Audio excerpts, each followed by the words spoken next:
বালিঝড় ধারাবাহিকের নতুন পর্বে দেখা যায় ঝোড়াকে বাবার কাছে ছোট করতে আর বাবাকে মেয়ের বিরুদ্ধে খেপিয়ে তুলতে নতুন ষড়যন্ত্রের জাল পাতল গার্লফ্রেন্ড খ্যাত সমুদ্রের পিএস ম্যাডাম।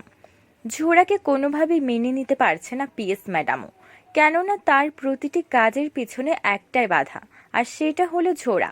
সমুদ্র এমনিতেই তার স্ত্রীকে খুব একটা গুরুত্ব দেয় না, একমাত্র মেয়েকে সে খুব ভালোবাসে, আর সেই মেয়ে যা চায় সেটাই করে সমুদ্র সেনগুপ্ত। এটা মোটেও সহ্য হয় না পিএসের, সবসময় সমুদ্রের কান ভারী করতে থাকে। আজ ছোড়ার অনুষ্ঠানেও সমুদ্রকে থাকতে দিবে না বলে অন্য একটা শিডিউল ঠিক করে রেখেছে সে, কিন্তু মহার্ঘ স্যারকে বলে যে ঝোড়ার অনুষ্ঠান আর 1 ঘন্টার মধ্যে শেষ হয়ে যাবে।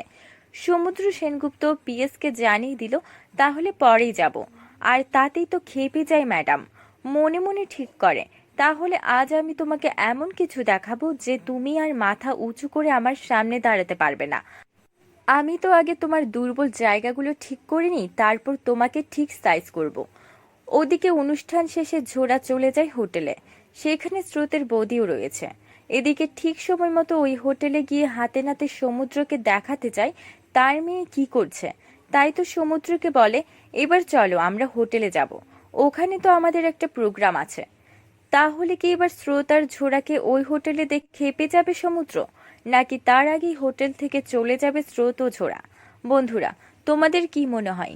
এক্ষুনি একটা লাইক দিয়ে এবং কমেন্ট করে জানিয়ে দাও তোমাদের মতামত। ধন্যবাদ।